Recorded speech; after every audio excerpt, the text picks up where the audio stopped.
G'day and welcome to our very first Altered TCG Tournament Results recap episode from us here at A Hero's Guide to Asgartha. I'm Chili and I'm doing this solo for today.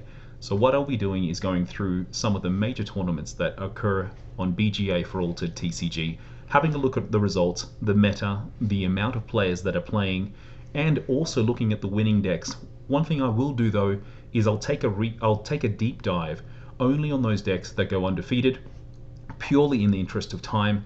And I do believe over time I'll be adding other tournaments into the fold. I am starting with those that I am more involved with, and that's AQZ as a member of the casting team, AWOL also as a member of the casting team, and Altered Corner just purely because I'm a fan of their podcast, and Kohlrabi is a great mate of mine, so I'm looking forward to seeing how that goes. It is also a very unique tournament that they run on ACE because it is single elimination, and that is something that is very different to the rest of the formats that are provided. So let's begin. The first tournament was AWOL, so Season 3, Week 5 is where we're starting today. 118 players. This is the biggest of all the tournaments that happens on a weekly basis. If you are looking to see how you do against global decks, this is the tournament. Though one thing of note, it is very much catered to the European centered zones, purely because it is during lunchtime for the American zones, or the Americas. So Franny Kariko and Thor Altered were two undefeated players, both of them playing on Traced and Rossum. Very interested in that side. One thing you can see from a faction perspective in terms of representation, it almost looks like every faction has got a balanced approach. You are seeing a lot more on Bravos, you're seeing a lot more on Sigismar. You're playing, and just basically Sigismar being the brunt of what we have for Ordis, and a fair amount also with Afanis in the Izmir faction. But those were not the winning decks. As I said, Traced and Rossum, both of them going undefeated on Franny Kariko and Thor Altered. The set breakdown is also quite interesting. What we're starting to see over the last few weeks is a shift down in terms of the composition of BTG. So that's Beyond the Gates, the first ever sets. And we're seeing a big uplift in the other two areas, especially with Whispers from the Maze creating quite a lot of change in the meta composition of decks. Now let's have a look at the two decks that won. Franny Kariko uses a Traced and Rossum robot-centric build. Very important to note that the robots are basically pivotal to making this deck work. And it's not just because they are just robots. It's actually looking at the uniques, and I'm going to just take you through the uniques they have. They've got a Lyra Chronicler that's been used, 3 from hand, 2 from reserve for a 0-4-3 stats, a very strong stats in Mountain. But the text that it does is when a robot joins your expedition, you may return a card from your reserve to your hand. That hand recursion is very strong. It is central to the way that this deck operates as it's piloted by Franny Kariko. Ouroboros Inkcaster has a very similar effect, 3 from hand, 2 from reserve, and when a robot joins your expedition, you may return a card from your reserve to your hand. Very much the same concept. And then an Axiom Scrambler, that its second level of text, and I'll read that first. It says, when you create a token, you may return a card from your reserve to your hand, and most of the time you'll be creating tokens through your robots, which is a very similar in that, but it also has the benefit of sabotage. When I go to reserve from the expedition zone, sabotage. So very, very useful, very, very strong, as we saw with this 6-0 representation in the most difficult of all the tournaments. The second player to have gone undefeated is Thore, and hopefully I'm saying that right. Thor Altered, also on Traced and Rossum. Their build is slightly different. They do focus more of their build on Anansi and having things in your reserve and your opponent's reserve to basically boost up the stats of your characters that you have got. They do use Haven, Bravos Bastion, Keelon Cylinder, so this is much more boost centric, as we can see. But I do want to take us through the 3 Anansis they've got in play. The first one is a 2-2 for 3-2-1 in stats, and it has played from reserve ability. If you put a card from your hand in reserve, if it's a permanent, I gain 1 boost for each card in each player's reserve. The second Anansi is 2-2 again for 1-2-3 in stats, and also when played from reserve, you may put a card from your hand in reserve. If it's a permanent, I gain 1 boost for each card in each player's reserve. Once again, very similar synergies to what we saw in Frenny Kariko's build, in that the cards that you're using as your uniques have a very similar flavor. And then also the third Anansi is 3/2 for 2/2 in stats, and this is from anywhere. You may put a card from your hand in reserve. If it's a permanent, I gain 1 boost for each card in each player's reserve. So when this is played early, you're looking at potentially 4 or more in terms of its boost being able to be played when it's played from reserve. So very interesting build, very different builds, and both of them went undefeated, so that is fantastic to see. And fantastic to see Axiom starting to get some level of recognition after the poor showing in the first 2 seasons, especially after the nerf that happened with Bravo Sebastian. The second tournament of the week that I want to talk about is AQZ Blitz. Now this occurs on Tuesdays. This had 69 players. The difference between Blitz and your traditional games on BGA is this is set at 7.5 minutes per player, making this a very quick format. So out of the 69 players, once again, we saw representation across the board in terms of heroes being played. One thing of note, and you'll see this in many of the tournaments, very little or no representation in Waru. Waru did not have any representation on this one. But in this deck, there were three decks that went undefeated. It was only 5 rounds. So we had ACC Bobo with Sigismar and Wingspan. We had Bijitak on Afanis, and Nylene on Sierra and Oddball. So once again, Axiom picking up a win. And let's go through those winning decks, starting with Sigismar and Wingspan.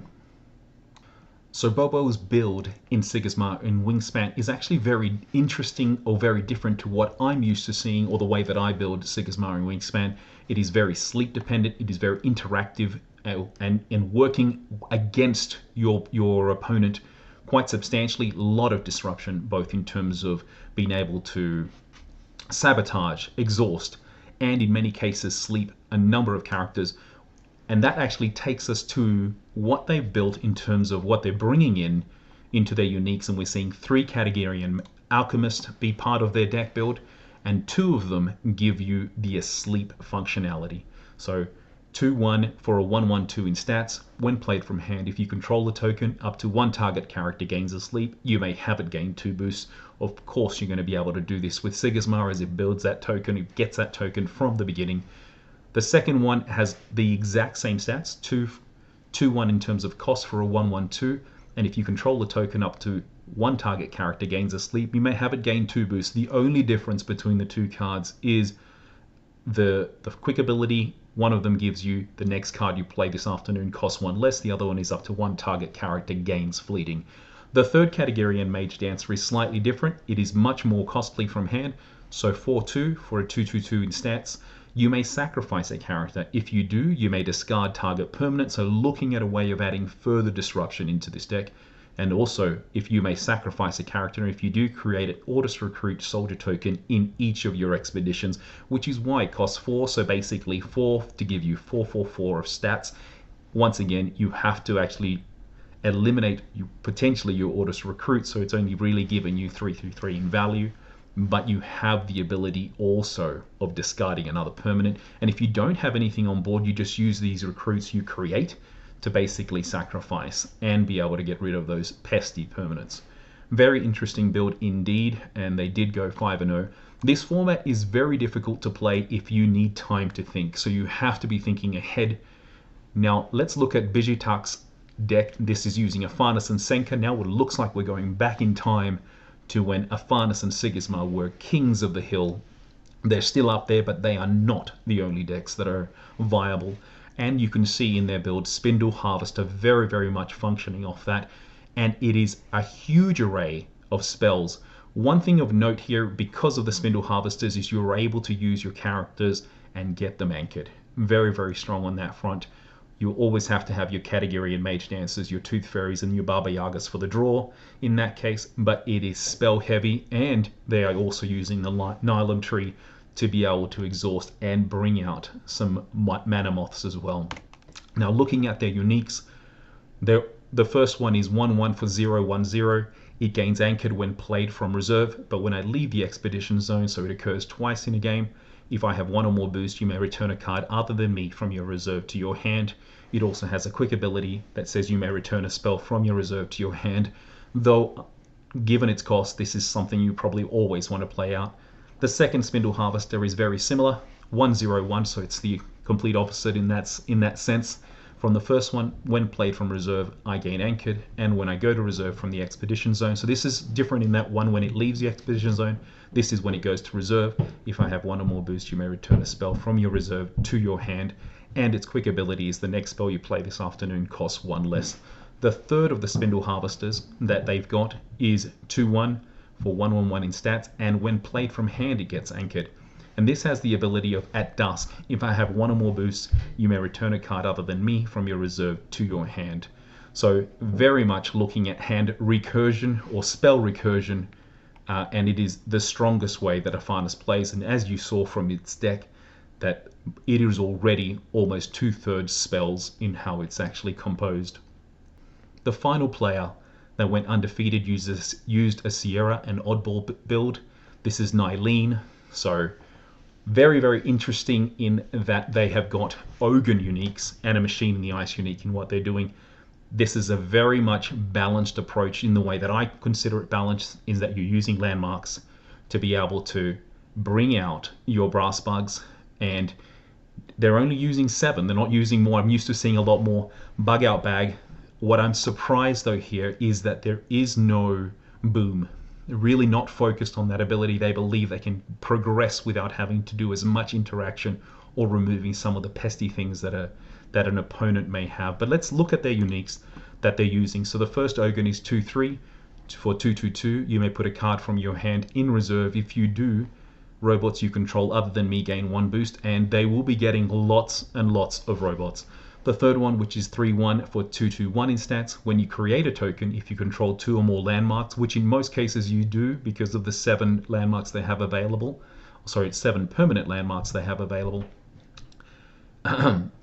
Robots you control other than me gain 1 boost, and you may have target character other than me lose fleeting as its quick ability. The Machine in the Ice, I haven't seen many of these uniques be played, but it is 2/4 for a 4/4/4.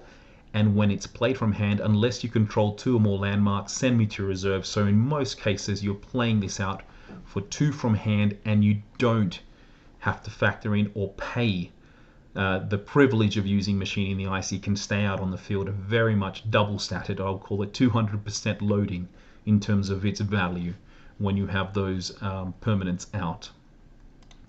Following on from that, we are going to look at the Ace Single Elimination Tournament, Season 4, Week 5. 27 players. Now this one is made more for the American market, or let's just call it the American market. Representation across the board. Once again, very balanced in terms of hero representation or spread across all factions. What we're seeing here, though, is a higher breakdown of the compositions of decks being used coming from beyond the gates. Once again, Tribe of Frost very low, and Whispers from the Maze sitting between the 20 and 30 mark in most of the tournaments. Now in this one we had just the single winner, which was also a Sigismar and Wingspan piloted by Laser Show, and let's have a quick look at their deck. So very much character focused with a little bit more emphasis on your landmarks. So we're bringing Orders Carriers back. That's not something I've seen be used in Sigismar as much now. And then you've also got the Monolith. So looking at ways of using your characters to boost them up to be able to get a lot more value out of them. And they are also using the Mobile Armory. Break the Ice is interesting. I have not seen it, even though it is just a 1 Break the Ice that's been played. I have not seen that be used very much at all. But it is fantastic. Charge, so you're seeing every character looking at how do you overstat them, make them work. And of course, you are seeing license withdrawal basically in every Sigismar and Wingspan build. Now looking at their uniques, so they've got a Paper Herald 2/2 for 0/1/0. If you control 1 or more landmarks, create an Orders Recruit 1/1/1 soldier token in each of your expeditions. With a quick ability that is basically there on all Paper Heralds, create an Orders Recruit 1/1/1 soldier in your companion expedition. I think it's most of the time it's in any expedition, but this one's in your companion. The Monolith Runescribe 3/3 for 2/3/3. When another non-token character joins your expedition, so now we're looking at token spawns. This is normally what you see in many of the traditional Sigismar builds. If you control a token, create an Ordis Recruit 1/1 soldier token in my expedition. When I go to reserve from the expedition zone, create an Ordis Recruit soldier in your companion expedition. So quite valuable for 3/3 in value. The next one is if you control 2 or more permanents. So this is an Ordis Crier. So using a unique from the new set, nice. 3/3 for 2/2/3, played from anywhere. If you control 2 or more permanents, create 2 Ordis Recruit 1/1 soldier tokens in my expedition. So you're getting a lot of value on that side. And when another character joins your expedition, I gain 1 boost up to a max of 2. Now this is when it's sitting in reserve, so you'll be able to get that while it's in reserve. That then takes us to AQZ Nook tournaments. There's no uniques here. Season 2, Week 5, played on Wednesdays, 54 players. And in this Nook tournament, you're starting to see less representation on some of the heroes. Almost every faction only had 2 heroes be represented outside of Lyra, which had all 3 heroes represented in their faction. So now this only had 1 deck go undefeated. It was piloted by Meltdown, used also on Trace and Rossum, so making it their 3rd undefeated deck for the week. And let's have a look at their deck. So really what you're seeing here, it's a refinery build, which is fantastic to see. That's great, and be able to look at that. The Grem's been a highlight of what they've got, and looking at using ways of getting some boosts out. Anansi there, Frankenstein. How do you take advantage of the reserve and the boost that you can get from Bravos Bastion being out there as well? So very interesting. Sticky Note Seals being something that I look at. I don't see very often, but that was also part of their build there as well. And only 1 copy of Hooked. Now that to me is interesting, given Hooked is such a vital part, and not even at the rare, so you can get the card draw. But either way, they did use this deck. It managed to get them the win. Fantastic work by Meltdown on that. And then we had on Thursday the AQZ Championship, Week 5, 92 players. Now this had 4 decks go undefeated at 5-0. We had a Nevenka and Blotch. We had a Fen and Crowbar. So 2 new players on the field in terms of getting results for the week. And then we had, again, another Sierra, an Oddball, and a Sigismar and Wingspan. So this also saw what was the main thing that I found interesting in the builds, in the representation of the heroes, is Tasia was the only hero here that got any representation from Muna. It's a bit of a head scratcher, but it's also so true that if you're going to do anything in Muna, it makes no sense in most cases to use any other deck but Tasia as the strongest one, because most things that other decks can do in Muna, she can do better, unless you're going potentially for the festival build.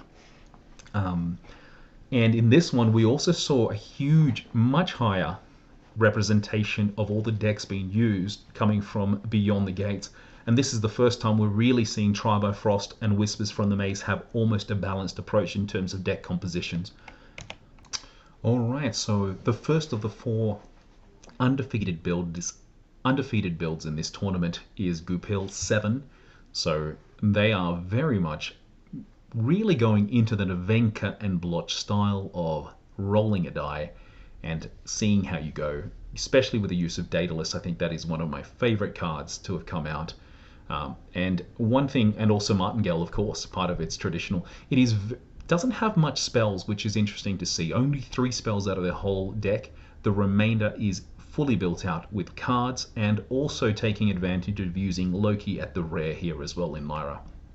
In terms of the uniques that they have used in their deck, they had a Katagiran Mage Dancer, 2/2 for 2/0/1 in stats, and when played from hand, you may return a card from your reserve to your hand, and when you roll 1 or more dice, up to 1 target character gains fleeting.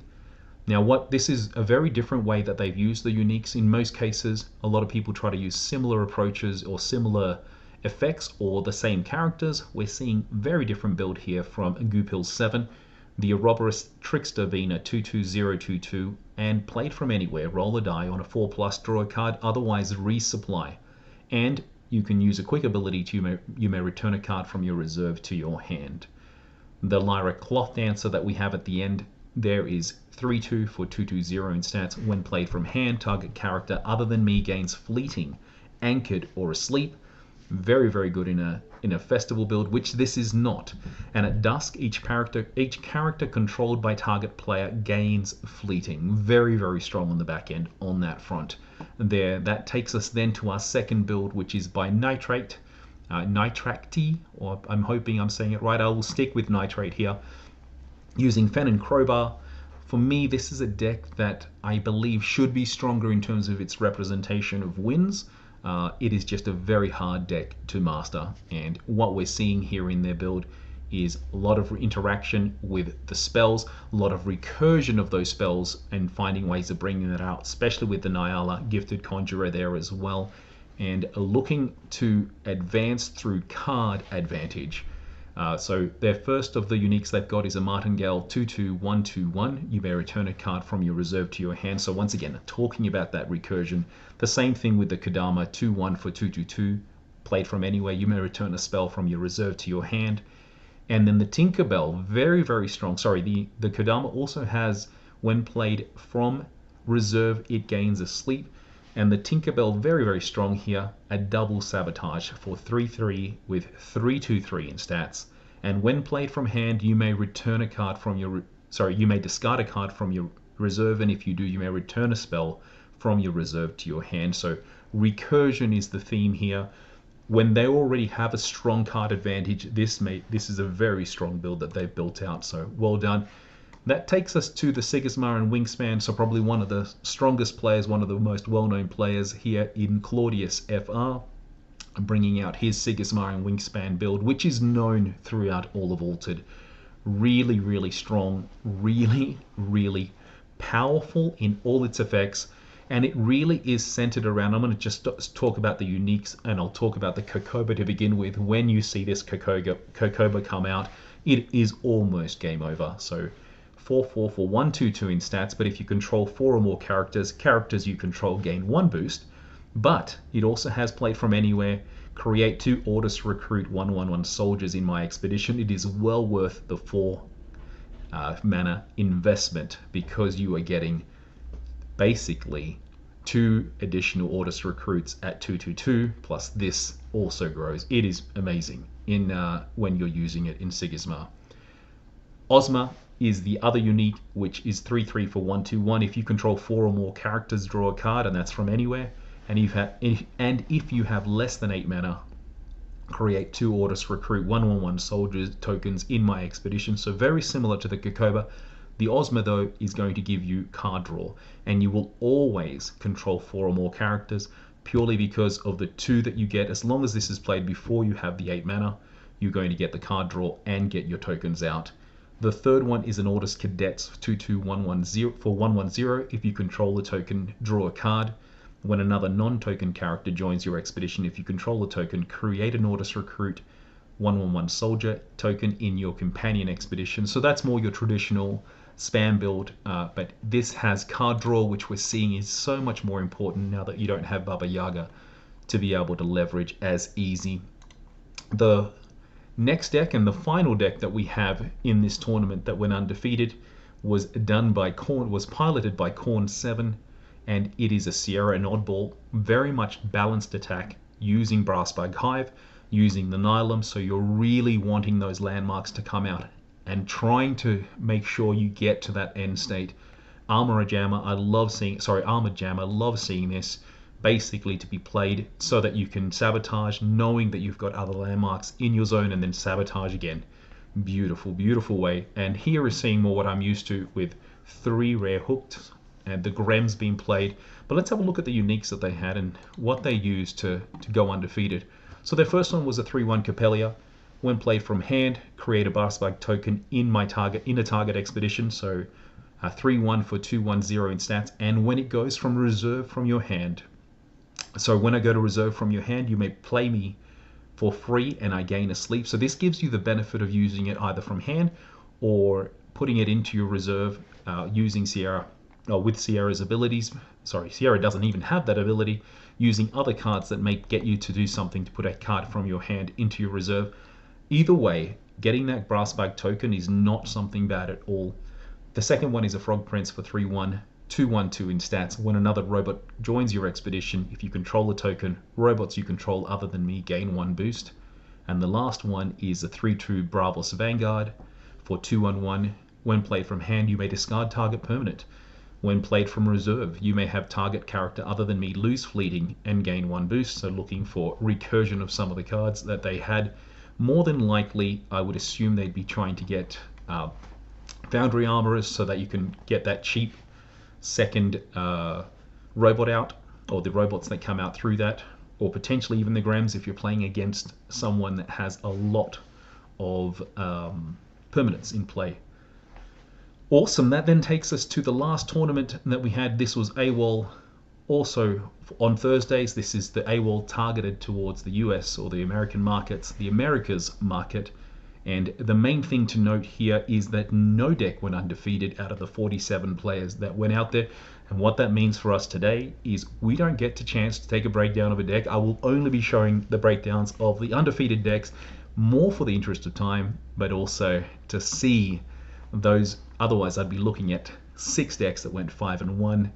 Main thing here is you're seeing a once again, that BTG element being 58%. I'm getting surprised to see more Trial by Frost and be balanced to Whispers from the Maze. I always felt Trial by Frost had a much lower representation, but this week has proved otherwise in many of these tournaments. And well, hopefully this has been fun for you as it's been fun for me, and I'll see you next week.